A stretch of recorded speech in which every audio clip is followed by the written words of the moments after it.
बोलने का मौका दिया। कुछ दिनों पहले हम राम मनोहर लोहिया अस्पताल गए थे। पुलिस लाठीचार्ज में घायल दिल्ली की उस छात्र की स्थिति जानने के लिए जो आईसीयू में अपनी जिंदगी की सबसे बड़ी लड़ाई लड़ रही है। हमसे कुछ ही समय पहले आदरणीय स्वास्थ्य मंत्री जी श्री जेपी नड्डा वहां गए थे और उनसे कुछ समय पहले अन्य नेता भी गए। जब तक हम वहां पहुंचे, उस लड़की की मां नेताओं के आने जाने से गुस्से में थी। सुन लीजिए, सुनिए, किसी की पीड़ा का मजाक नहीं उड़ाते। कोई भी हो, किसी की पीड़ा का मजाक नहीं उड़ाते। आप संसद में बैठे हैं, निशिकांत जी आप बना रहे हो। जब तक हम वहां पहुंचे, उस लड़की की मां नेताओं के आने जाने से गुस्से में थी। किस लिए आए हो? उसने आईसीयू के दरवाजे के बाहर खड़े होकर हमें पूछा। हमारे सामने कांपते हुए हाथ जोड़े कहने लगी कि धन्यवाद, आप आए हैं, ठीक है, मगर मुझे किसी से नहीं मिलना, मुझे किसी से बात नहीं करनी। महोदय, उस मां की पीड़ा से उसका पूरा शरीर कांप रहा था, लेकिन उसने दृढ़ आवाज में कहा, सुबह से बड़े बड़े लोग यहां आ रहे हैं, एक के बाद एक वीडियो बना रहे हैं। वह भी आए जिन्होंने मेरी बेटी का ये हाल किया है। किस लिए? उसने हमसे पूछा। किस लिए? मेरी बेटी की बलि तो चढ़ गई है, लेकिन उसे कुछ भी हो जाए तो मैं उसके लिए अपने आप लड़ूंगी। मुझे किसी की मदद नहीं चाहिए, मैं अकेले लड़ लूंगी। महोदय, शायद मुझे यहाँ खड़े होकर सबके सामने ये बात नहीं कहनी चाहिए, मगर उस माँ की गुहार ने मुझे शर्मिंदा किया। उसके दिल के टूटने की वो आवाज जो अस्पताल की दीवारों से में गूंज रही थी, मेरे मन में अभी भी गूंज रही है। इसलिए उस माँ की इजाजत लिए बिना मैं आपके द्वारा आदरणीय प्रधानमंत्री महोदय जी और आदरणीय गृह मंत्री महोदय जी से पूछना चाहती हूँ कि क्या जरूरत थी एक मासूम बच्ची पर इस तरह दमन करने की? क्या जरूरत थी उन छात्रों पर आंसू गैस चलवाने की, उन पर लाठियां बरसाने की, उन पर वाटर कैनन्स चलवाने की? क्या जरूरत थी उन नौजवान लड़कियों को जलील करते हुए उनके कपड़े फाड़ने की, उनको बेरहमी से गंदी तरह पिटवाने की? देश के युवाओं पर पैलेट गन्स और AK-47 चलवाने की क्या आवश्यकता थी? क्या वे आतंकवादी थे? क्या आतंकवादी हैं? टेररिस्ट हैं? हाँ, कांग्रेस बोल रही है। हाँ, कांग्रेस बोल रही है। जवाब दीजिए, जवाब दीजिए। कांग्रेस बोल रही है, जवाब मांग रही है, जवाब दीजिए।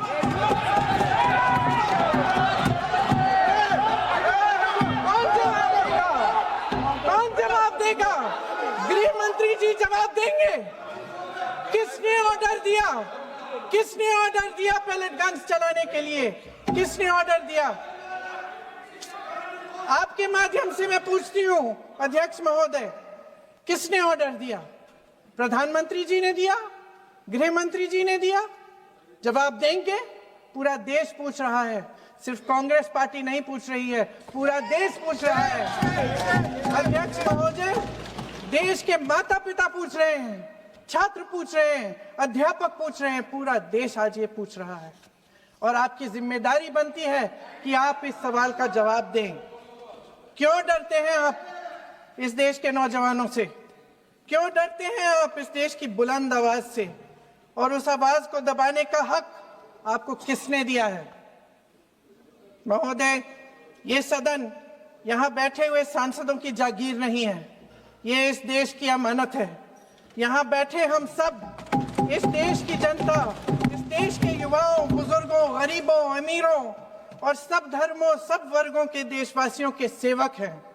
हम उनके प्रतिनिधि हैं और ये सत्ता हमें उन्होंने ही दी है। इस देश का संविधान हमारी सर आंखों पे, इस देश का लोकतंत्र सर्वोपरि है। इसे ध्वस्त करना पाप है। यह करोड़ों जनता हमसे सिर्फ एक चीज मांगती है, जवाबदेही। इंग्लिश में इसे अकाउंटेबिलिटी कहते हैं। हमें सत्ता देकर, हमें यहां तक लाकर सिर्फ उसकी ये गुहार है कि जो हम करें उसकी भलाई के लिए करें, और अगर उनके साथ अन्याय हो तो हम उनके प्रति जवाबदेह बने और उन्हें न्याय दिलवाएं। पिछले दिनों हजारों बच्चे सड़क पर उतरे।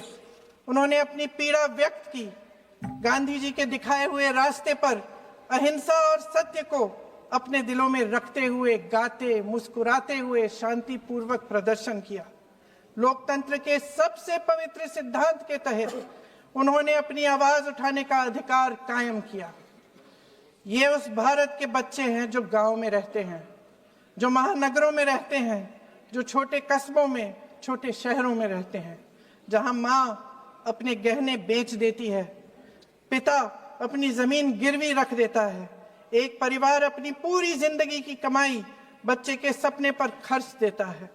और अब उन्हीं बच्चों को लगने लगा है कि आज इस देश में मेहनत से ज्यादा बेईमानी मायने रखती है,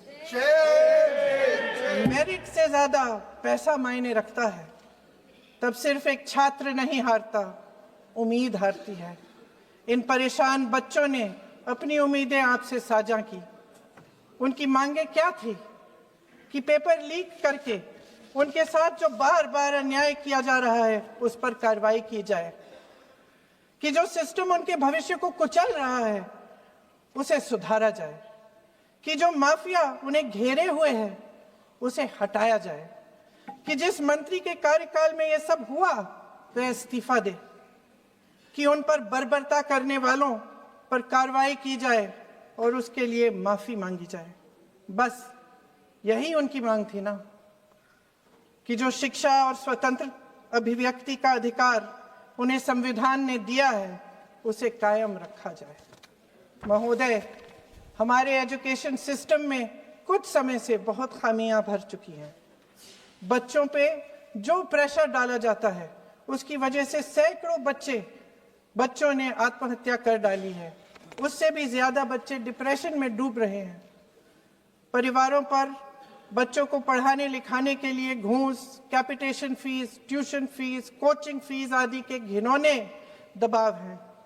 लोन लेने पड़ते हैं, सामान बेचना पड़ता है और उसके बावजूद कोई गारंटी नहीं कि उनके बच्चों के भविष्य मजबूत बन पाएंगे, क्योंकि बेरोजगारी चरम पे है। इस सरकार ने रोजगार पैदा करने वाले सभी सेक्टर्स को लगातार कमजोर किया। एग्जामिनेशन सिस्टम खुद फेल हो गया है। पिछले दशक में 152 पेपर लीक हुए, 750 करोड़ छात्र प्रभावित हुए, मगर एक भी दोषी, एक भी माफिया को सजा नहीं।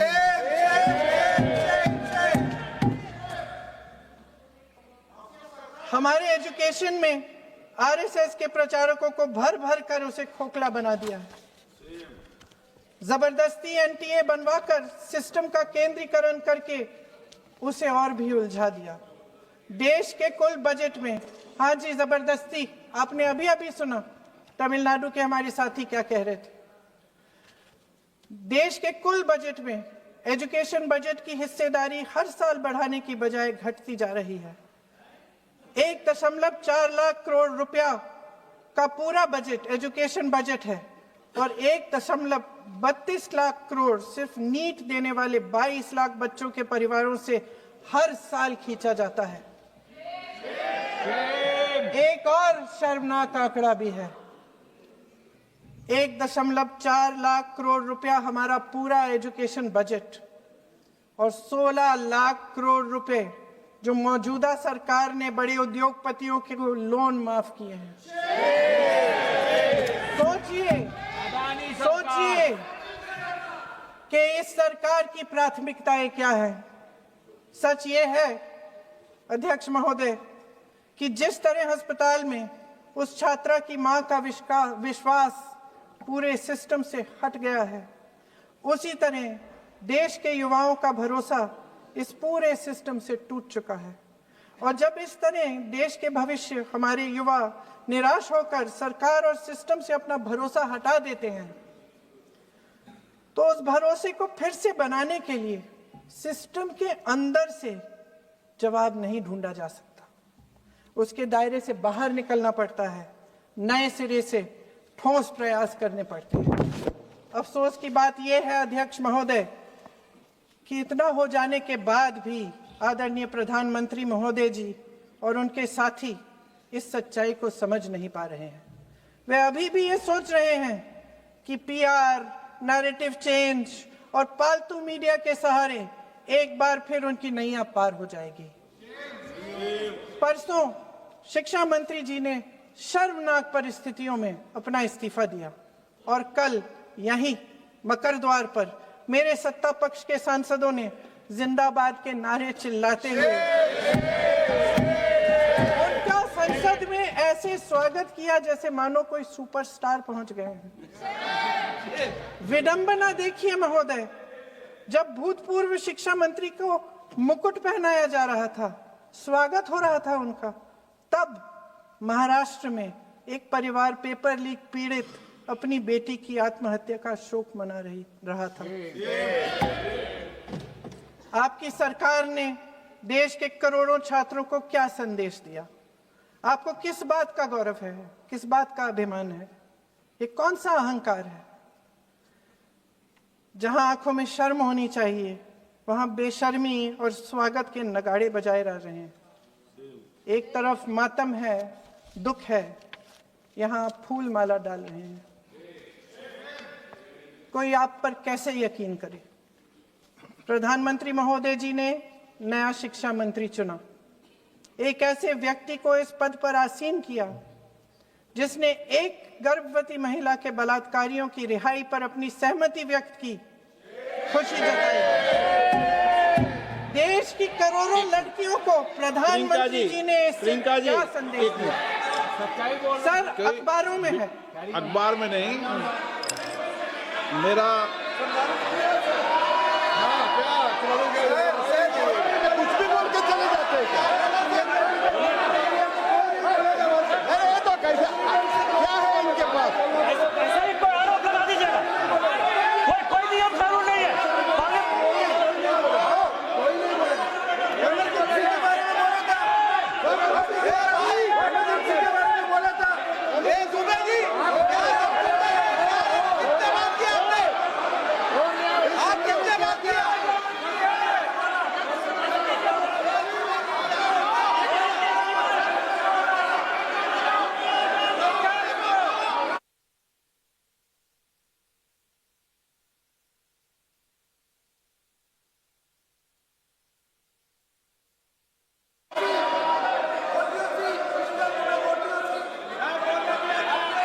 अध्यक्ष महोदय जी, जो श्रीमती प्रियंका वाड्रा गांधी जी बोल रही थी, तो बीच में उनके वहाँ से भी टोका टोकी पहले भी हुए, हमारे यहाँ से भी हुए थे। अभी हम लोग तो शांति से सुन रहे हैं, लेकिन जो अभी अभी हमारे वर्तमान नए शिक्षा मंत्री को जो उन्होंने टिप्पणी की, कैरेक्टर असैसिनेशन है एक तरीके से संसद में, और इस तरीके के भाषा हम उम्मीद नहीं करते हैं। मैं इसमें प्रहलाद जोशी जी ने भी खुद कहा है, एक तो उन्होंने प्रियंका जी ने जो गलत बात कही है रिकॉर्ड पे, उसको रिकॉर्ड से हटा दिया जाए। दूसरा इस तरह का भाषा का इस्तेमाल ना करें। आपने डिबेट से पहले आपने अपील किया कि संसद में डिबेट का स्तर को नहीं गिराने चाहिए। उनके पार्टी के वो सीनियर लीडर है, वो पहली बार चुन के आए हैं, मगर उनके पार्टी में सीनियर है। जिम्मेदारी के साथ बोलना चाहिए। अगर पूरा ऑथेंटिकेट नहीं कर सकते हैं तो मैं ये मानता हूं कि उनको क्षमा मांगना चाहिए सदन से।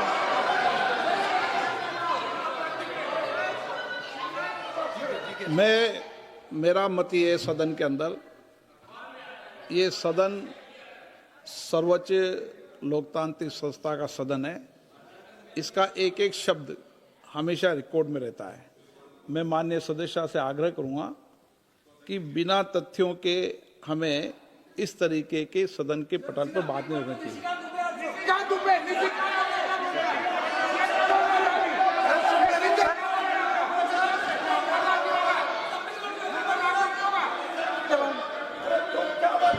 ये तो डिलीट कर दिया, लेकिन आगे भी वो भी डिलीट करा सर।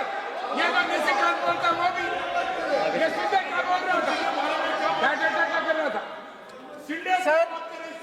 सर जो प्रहलाद जोशी जी ने बिल्किस बानो के बलात्कारियों की रिहाई पर जो बयान दिए, उसका प्रमाण मैं आपको दे दूंगी, मैं भेज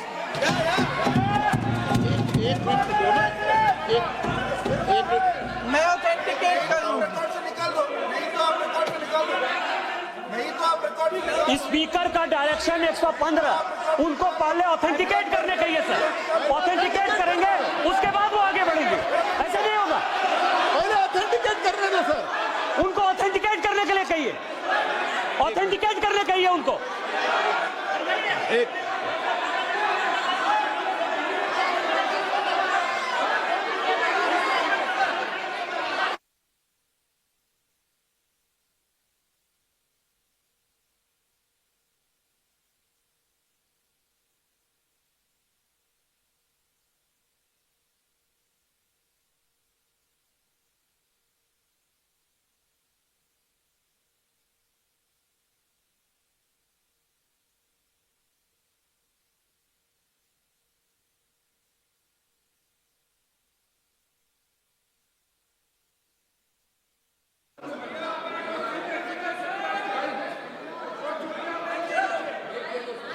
आप उनको बोलने दो, आप मत करो डिस्टर्ब। मैं एक विषय बता दूं, एक मिनट बताऊं।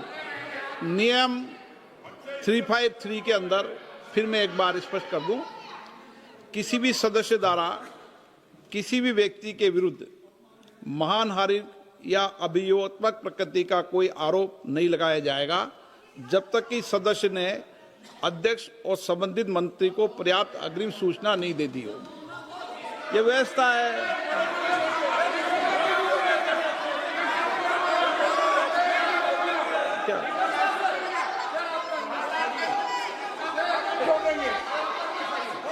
House, ma'am, the same house.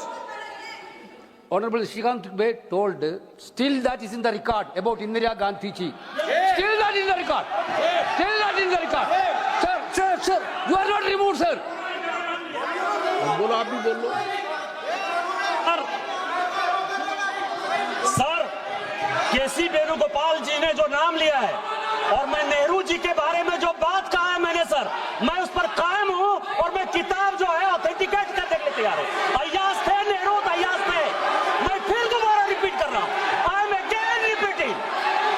यही फैक्ट है और मैं किताब में ऑथेंटिकेट करके दे रहा हूं। I am authenticating that book.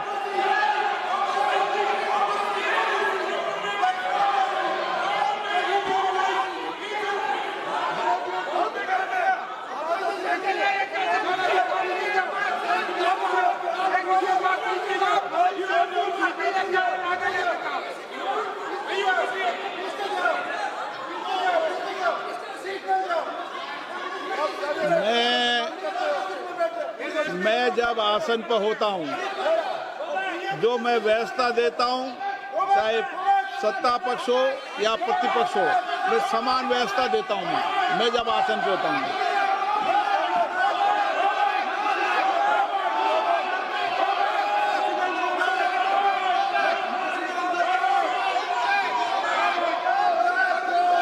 Please बोलने दो। आप उनको बोलने दें, उनको बोलने दें। नो, अरे आप उनको नहीं बोलने देना चाहते? चलिए 114 प्लीज चाहिए। सर प्रियंका जी को ऑथेंटिकेट करना चाहिए और जो मिस इन्फॉर्मेशन कर रहे हैं, नहीं तो मिस इन्फॉर्मेशन के लिए कार्रवाई करना चाहिए सर। क्या कुछ भी बोल के चल सकते हैं क्या? और procedure for the minister the correcting the mistake 114 114 में अगर वो आपने जो रूल का जिक्र किया 353 में, मुझे कोई नोटिस नहीं दिया, मैं इधर प्रेजेंट हूँ और मैंने ऐसे कैसे बिना ऑथेंटिकेशन बोल सकते, मुझे बिना नोटिस दिए हुए। इसलिए मैं इसको खंडन करता हूँ और उसको एक्सपेल करना चाहिए और उनको माफी मांगना चाहिए।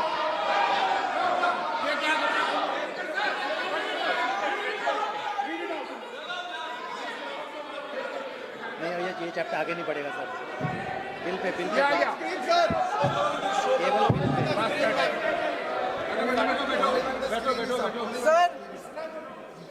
Sir here is a newspaper माननीय आर्टिकल। सदस्य, सर पूरा बुकी लेके आए आपने, बुकी लेके आ सकता है। Sir, written by a respected माननीय journalist, सदस्य, I will authenticate using this, sir. आप माननीय सदस्य प्लीज इसको छोड़ दें।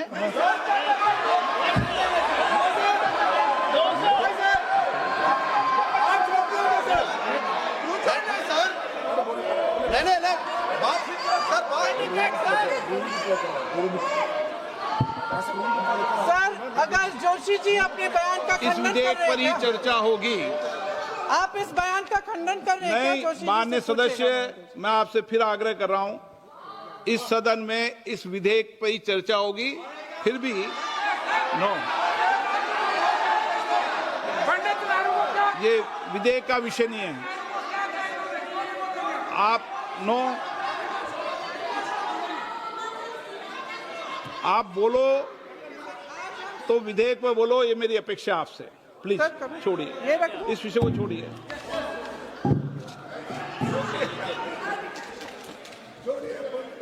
आज हम सदन पटल पर एक ऐसे विधेयक में संशोधन पर डिबेट कर रहे हैं जो 2024 में पारित हो चुका था और इसमें मुख्य संशोधन यही है कि पेपर लीक के अन्य अपराधों के लिए सजा बढ़ाई जाएगी। मगर जब से ये विधेयक पारित हुआ तब से अब तक इस सरकार ने एक भी अपराधी को सजा नहीं दी। आपने देखा है कि कल और परसों से फेस रिकॉग्निशन द्वारा प्रदर्शन करने वाले बच्चों के नाम और पते सार्वजनिक किए जा रहे हैं, मगर यही काम पेपर लीक करने वाले अपराधियों के लिए अभी तक नहीं किया गया। ना इस विधेयक में पेपर लीक रोकने के कोई ठोस कदम है। इससे देश के युवाओं का भरोसा कैसे बनेगा? अध्यक्ष महोदय, आदरणीय प्रधानमंत्री महोदय जी को आपके माध्यम से मैं कहना चाहती हूं कि शायद उन्हें अपने सलाहकार बदलने चाहिए। वे असलियत से एकदम टूट चुके हैं। नई कमेटियां बनाने से काम नहीं चलेगा। उनका अध्यक्ष चाहे कोई भी हो।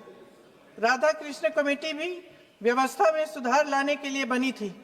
आज तक उसकी एक सिफारिश लागू नहीं हुई है और इस नई कमेटी में तो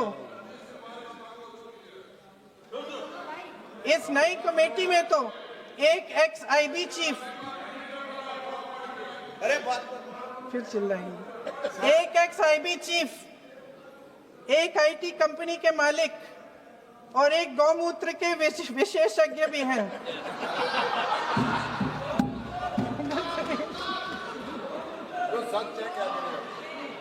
इन्हें शिक्षा के बारे में क्या पता जी? सर, सच है। आप आज मेरे से नाराज हो रहे हैं। मन मुस्कुरा लीजिए। उनको आपने भी चुनाव लड़ा।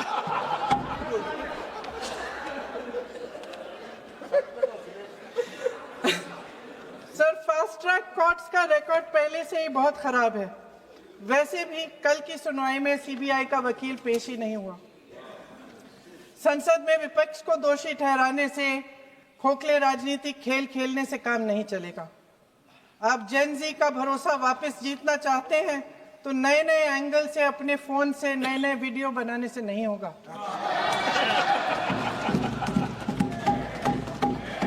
प्रधानमंत्री जी को कैमरे का एंगल नहीं, दिल का एंगल बदलना पड़ेगा। ये जेनरेशन जागरूक है, समझता है, झूठ पहचानने की उसकी अपार क्षमता है। इनका दिल और दिमाग जीतने के लिए आपको सच्चाई पर उतरना पड़ेगा। आपके शासन के चलते इस नौजवान पीढ़ी के साथ घोर अन्याय हुआ है, बर्बरता हुई है। इस सच्चाई को स्वीकार करिए। अपनी जिम्मेदारी से पीछे हटने से काम नहीं चलेगा। आदरणीय प्रधानमंत्री महोदय जी, आपको जिम्मेदारी लेनी पड़ेगी, ठोस कदम उठाने पड़ेंगे। शिक्षा विशेषज्ञों को इकट्ठा कीजिए, छात्रों, अध्यापकों, सभी स्टेक होल्डर्स को साथ लेकर, अन्य विचारधाराओं के थॉट लीडर्स के साथ गहरी चर्चाएं करवाकर एक नई शिक्षा प्रणाली तैयार कीजिए। मौजूदा नेशनल एजुकेशन पॉलिसी में 8 महीने तो एग्जाम चलते हैं, अध्यापकों को पढ़ाने का समय नहीं मिलता। सिर्फ आरएसएस के लोगों से भरने की बजाय सिस्टम को शिक्षित, एजुकेटेड, उन्नत और उदार दृष्टिकोण के लोगों से भी भरिए, जिनकी योग्यता सिर्फ उनकी विचारधारा न हो। रोजगार पैदा करने के सख्त कदम उठाइए, इस पर फोकस करिए। मेडिकल कॉलेजेस की संख्या बढ़ाइए, चिकित्सा शिक्षा का विस्तार कीजिए, ताकि ये बच्चे जो मेहनत कर कर के भी अपने भविष्य नहीं बना पा रहे हैं, एक उज्जवल भविष्य का सपना देख पाए। अध्यक्ष महोदय, छात्रों को सड़क से हटाया जा सकता है, लेकिन उनके सवालों को नहीं। हर लाठी जो किसी लड़की पर, किसी लड़के पर चली है, वे बच्चों की पीठ से ज्यादा सरकार की साख पर पड़ी है। देश के नौजवान न्याय मांग रहे हैं, भीख नहीं। वे यहां सरकार गिराने नहीं, अपना भरोसा बचाने के लिए आए थे। अध्यक्ष महोदय, आपके माध्यम से मैं सरकार को कहना चाहती हूं, अपनी साख बचाइए, अपनी नीयत ठीक करिए, अपनी अकड़ का इलाज कीजिए, अपने वादों पर अमल कीजिए। आपके शासन में हमने बड़ी बड़ी चोरियां देखी हैं। चुनाव में वोटों की चोरी, राम मंदिर में चंदा की चोरी, आपके उद्योगपति मित्रों द्वारा देश की संपत्ति की चोरी, किसानों की जमीन की चोरी, लेकिन सबसे बड़ी चोरी, हाँ ठीक है, सबसे बड़ी चोरी तब हुई। कहिए, बोलिए।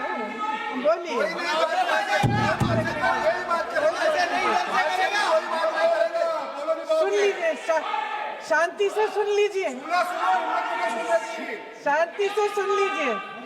आपको मौका मिलेगा, आप जितनी भी चोरियों की बात करना चाहते हैं आप कर लीजिए, अभी मेरा समय है। सबसे बड़ी चोरी तब हुई जब देश के नौजवानों के भविष्य, उनके सपने चुराए गए। भविष्य की चोरी, सपने की चोरी किसी भी चोरी से कहीं बड़ी होती है महोदय।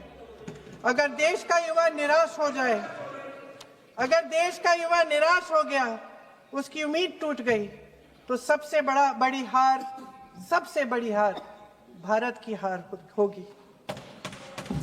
और हम कांग्रेस और विपक्ष के लोग जान दे देंगे, मगर भारत की हार नहीं होने देंगे।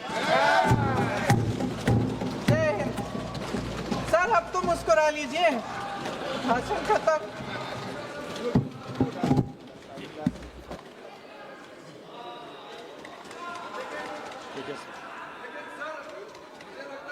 जी ने राहुल गांधी जी का स्पीच का चोरी कर लिया है, वो पूरा ड्रामा